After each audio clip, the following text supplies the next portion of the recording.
আমাদের যুবক ছেলেপেলে ফেসবুকে ট্রল করতেছে যে তারা চট্টগ্রাম নিয়ে নেবে। এটা ট্রল করার নয়, তারা সত্যিকারই এতটা উগ্র যে মন থেকে তারা বিশ্বাস করে যে অখণ্ড ভারত প্রতিষ্ঠা করতে হবে। চট্টগ্রাম, রংপুর, গাইবান্ধা, রাজশাহী, খুলনা, বরিশাল, ঢাকা এগুলো সব তাদের লাগবে, মন থেকে বিশ্বাস করে। ভ্রান্তির উপর থাকার পরও কি পরিমাণ কট্টর হতে পারে। গুজরাতের কসাই 2002 সালে হাজারো মুসলমানের রক্ত যার হাতে রঞ্জিত, তাকে পৃথিবীতে কেউ জঙ্গি সন্ত্রাসী বলে নিষিদ্ধ করতেছে না, সে বহাল তবিয়তে প্রধানমন্ত্রী।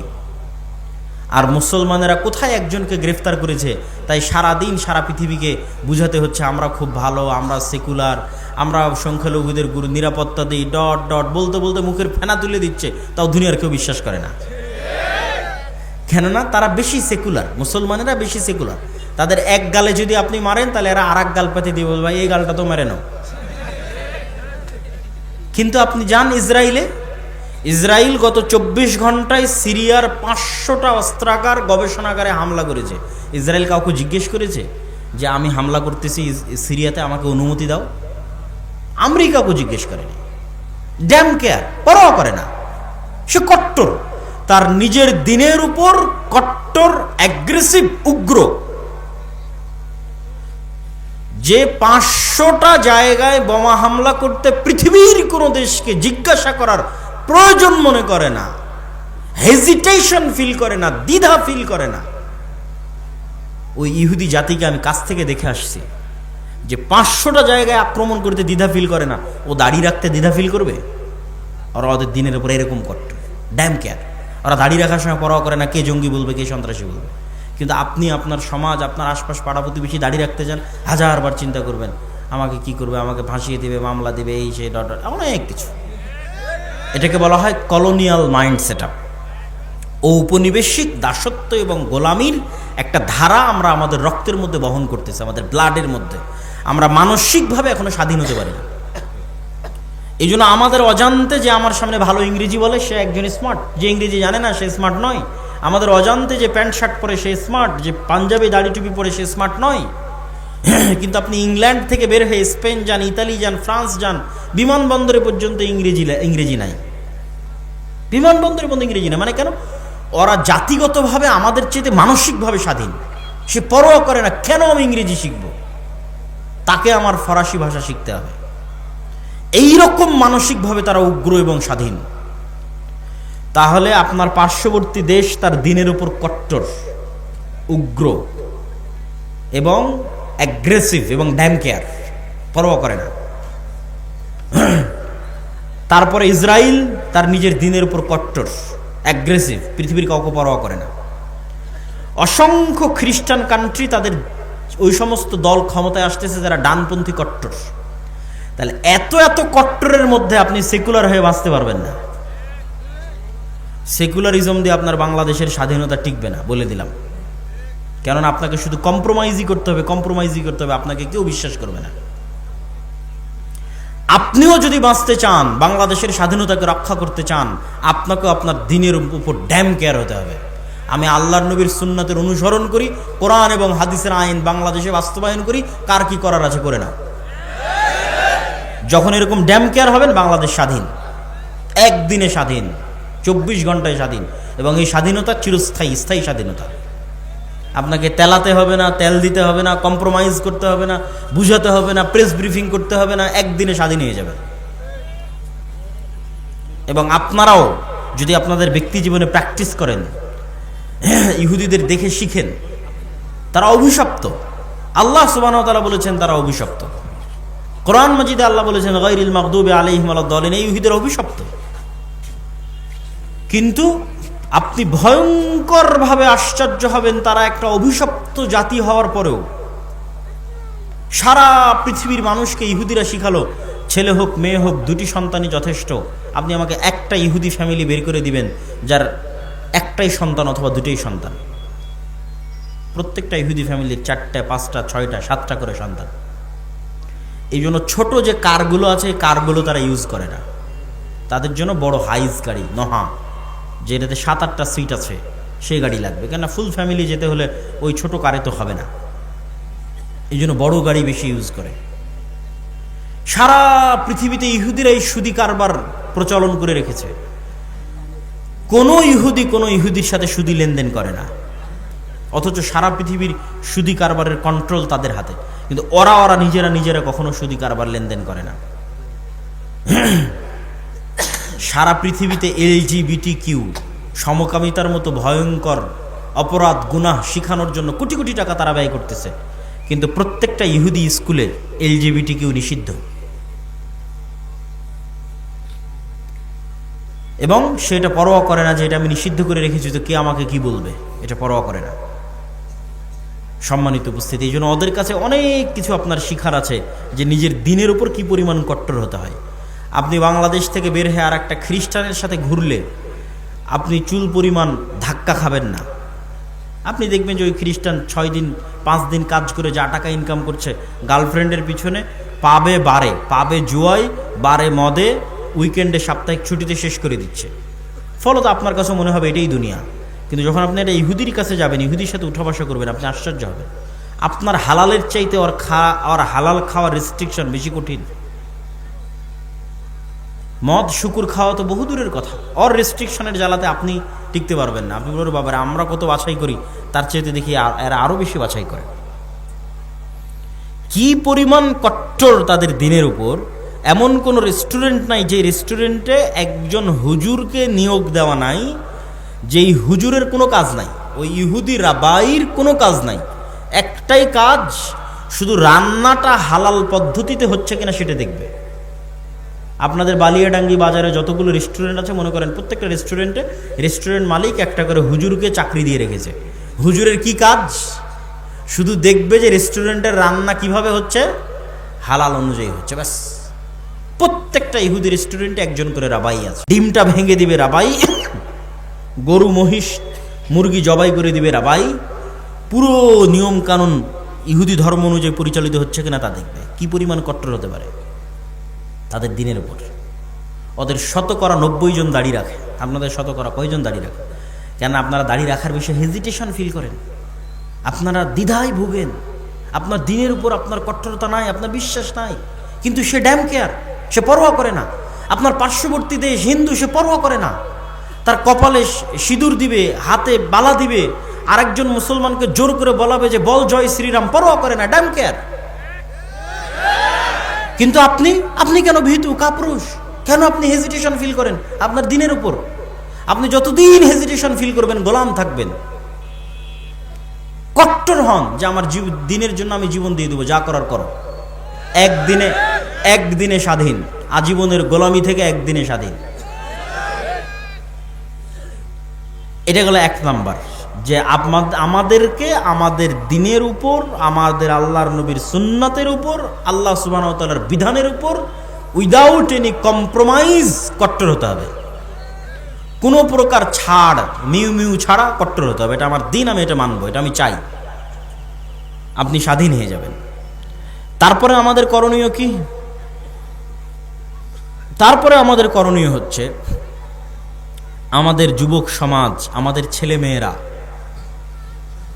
তাদের যুবক সমাজ এবং তাদের ছেলে মেয়েদের চেয়ে পিছিয়ে আছে নেশা, মাদকতা, ডিভাইস আসক্তি, mobile, TikTok, Facebook, reels, video game, free fire, PUBG, মদ, জুয়া, বিড়ি, সিগারেট, গাঞ্জা।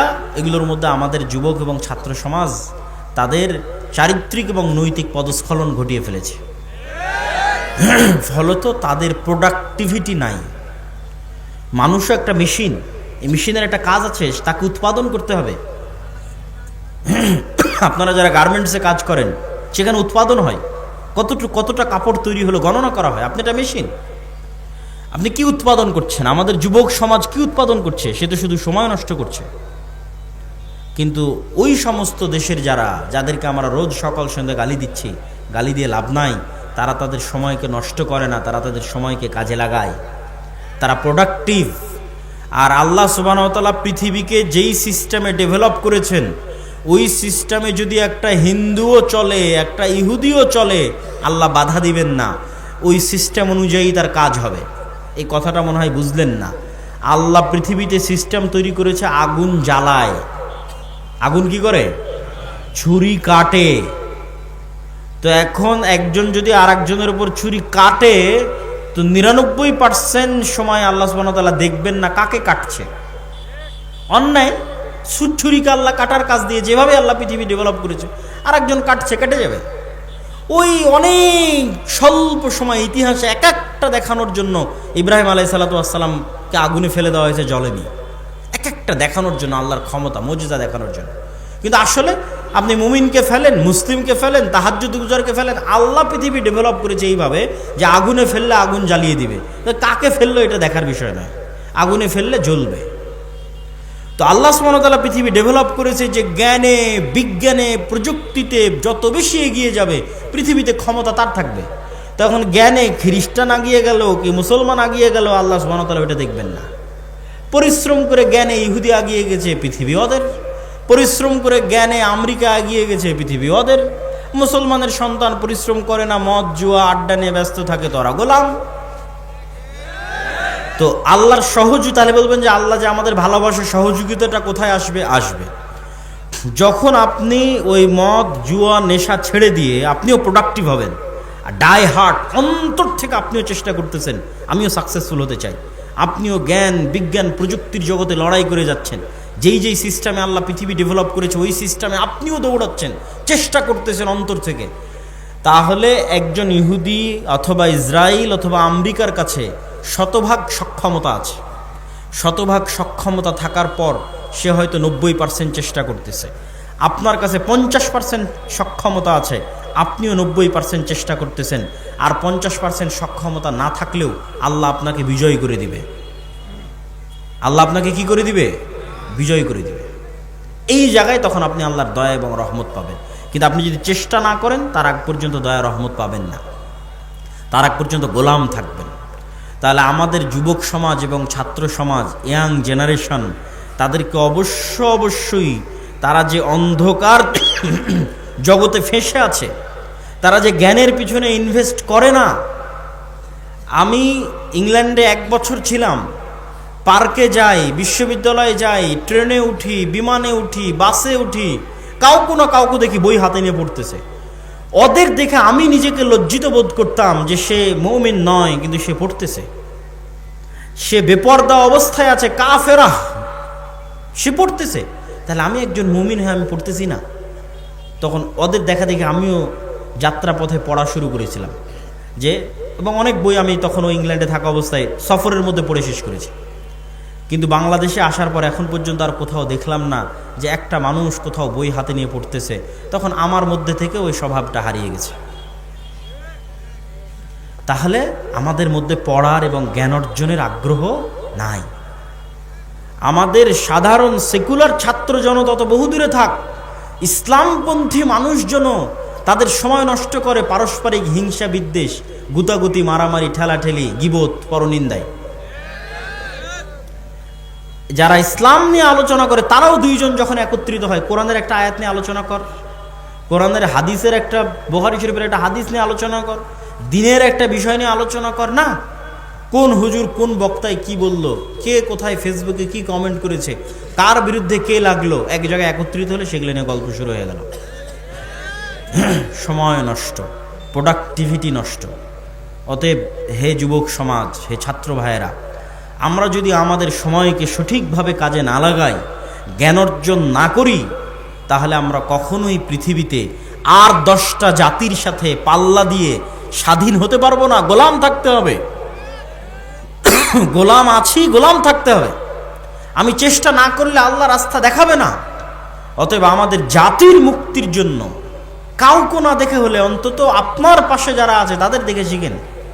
হিন্দুদেরকে দেখে শিখেন, আপনারা তাদের নিয়ে কত হাসি ঠাট্টা করেন, কত মজাক করেন, অথচ পৃথিবীর দ্বিতীয় সিলিকন ভ্যালি হিন্দুরা বেঙ্গলোরে বানিয়েছে।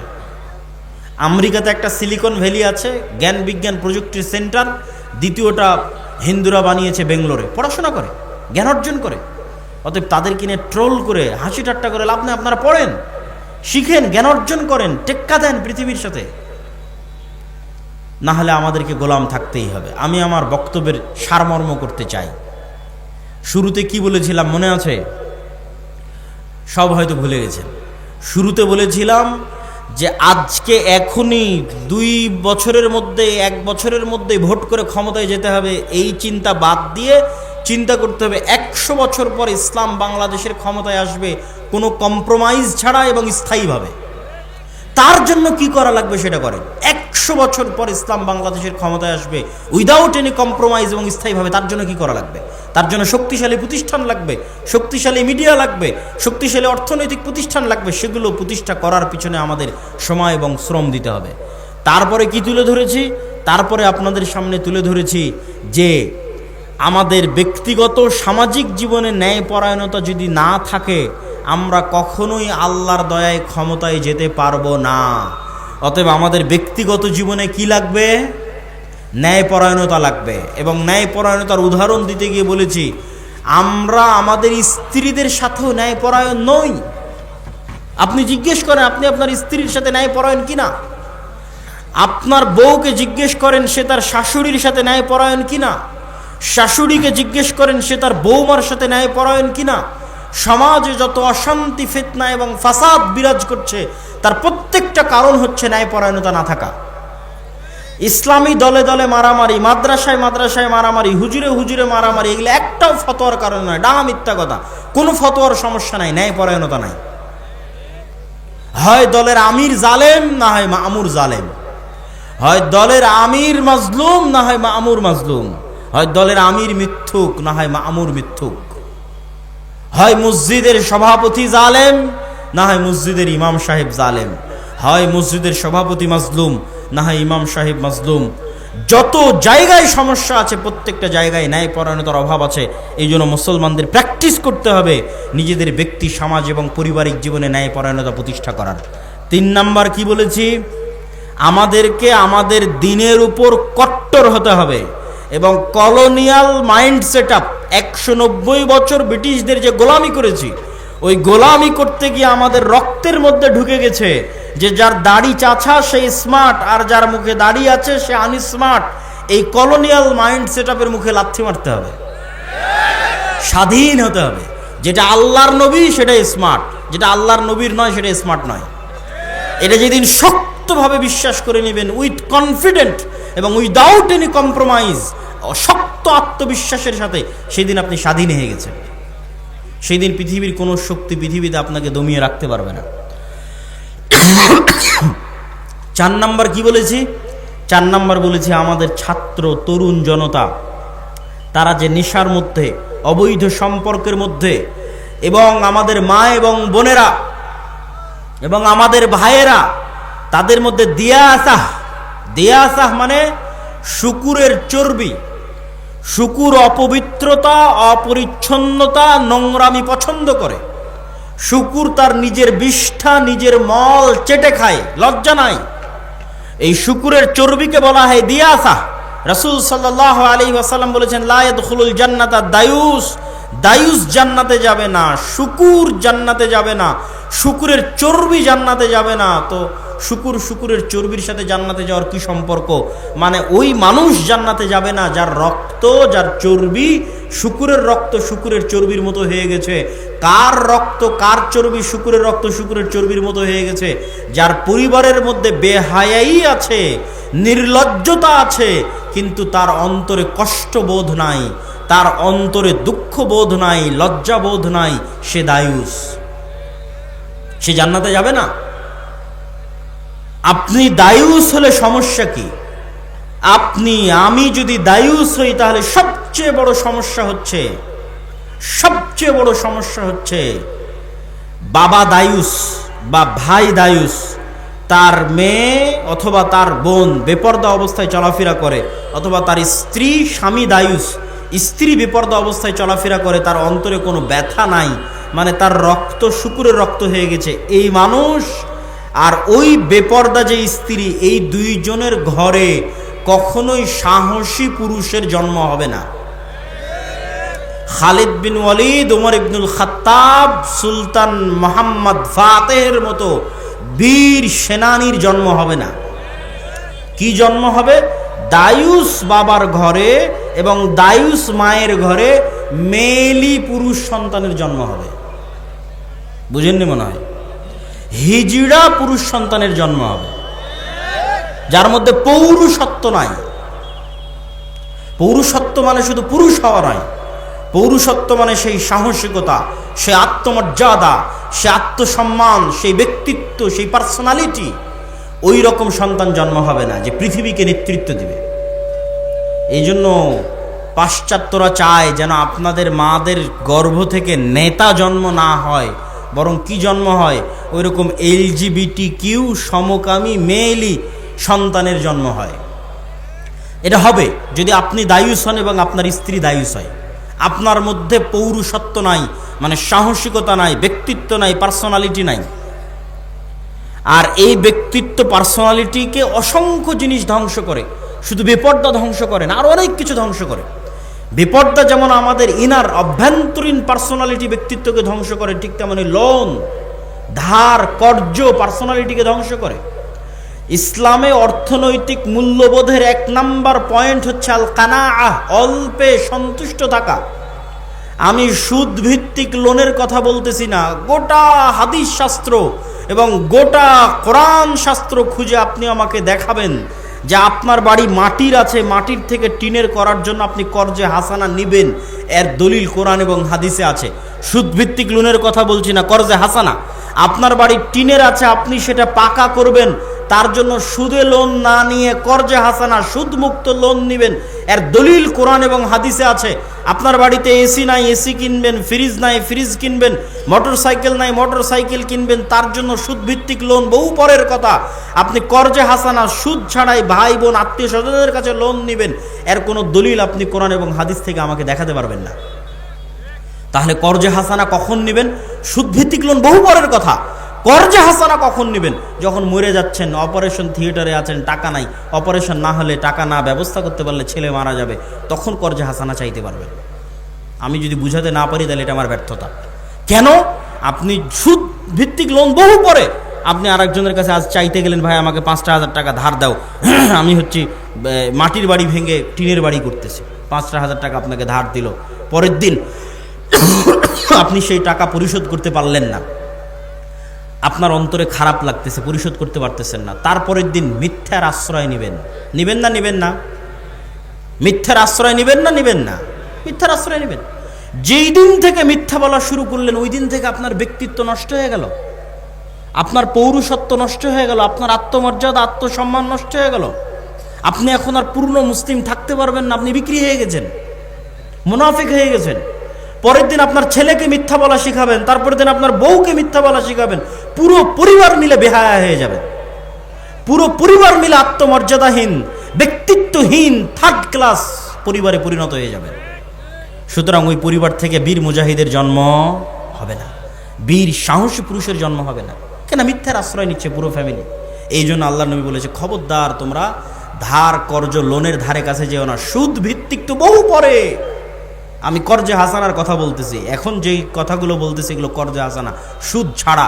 সুদ সহ নেওয়া আরো পরে, সুদ ছাড়াই আপনি কর্জ নেবেন কখন? যখন মরে যাচ্ছেন তখন, তাছাড়া নয়। তাহলে কি থাকবে? আপনার আত্মমর্যাদা, মাথা উঁচু থাকবে, আত্মসম্মান উঁচু থাকবে, আপনার সন্তান আত্মমর্যাদা সম্পন্ন হবে, ব্যক্তিত্ব সম্পন্ন হবে, সাহসী হবে, কোনোদিন কোথাও মাথা নিচু করবে না, অন্যায়ের বিরুদ্ধে রুখে দাঁড়াবে, বীর সেনানী হবে, বীর সেনাপতি হবে, নেতা হবে, পৃথিবীকে নেতৃত্ব দিবে। সম্মানিত উপস্থিতি, আল্লাহ সুবহানাহু ওয়া তাআলা আমাদের এই ছোট্ট সংক্ষিপ্ত আলোচনাকে গুরুত্ব সহকারে মানার তৌফিক দান করুক, আল্লাহুম্মা আমিন।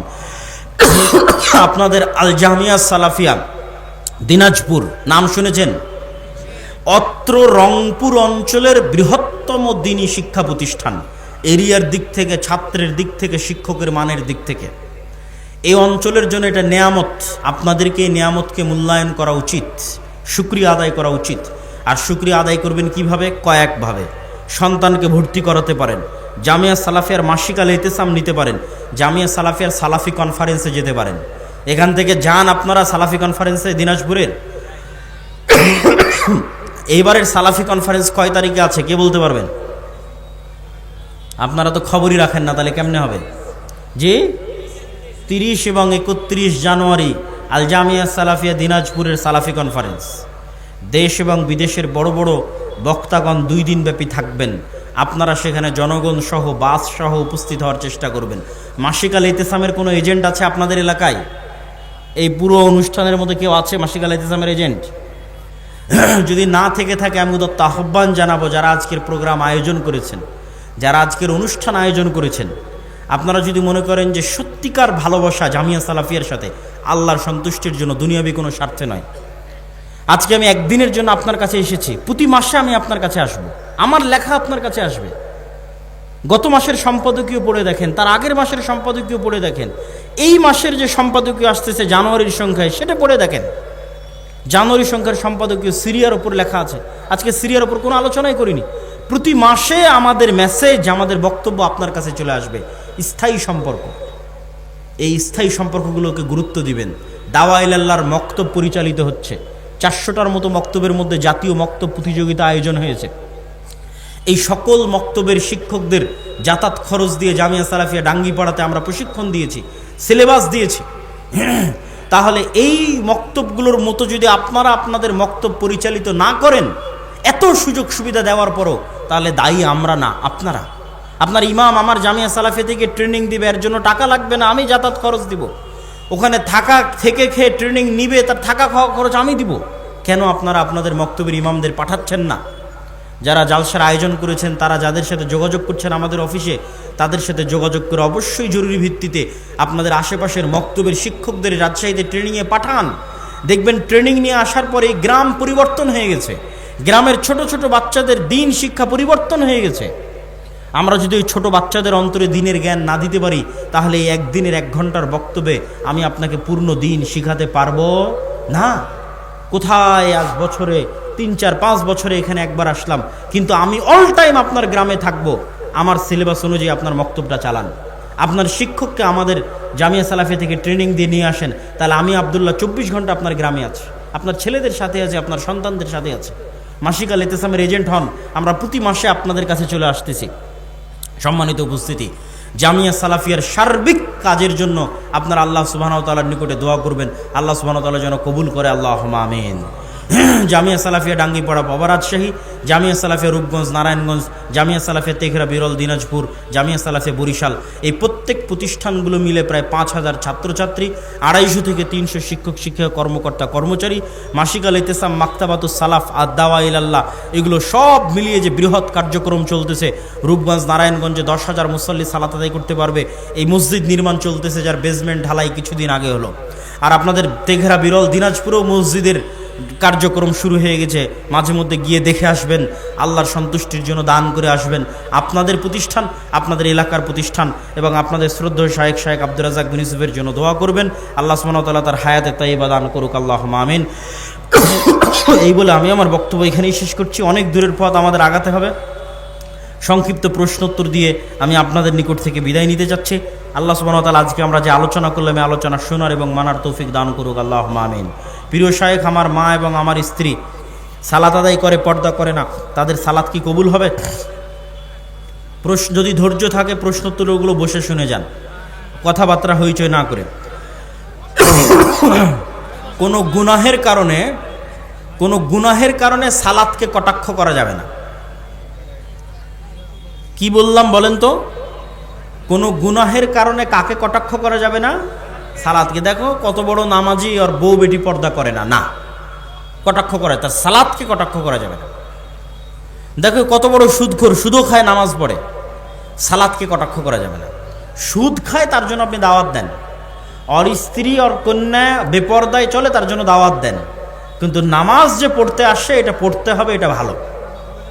এটা সুদ খেলেও পড়তে হবে, ঘুষ খেলেও পড়তে হবে, স্ত্রী বিপর্দায় থাকলেও পড়তে হবে।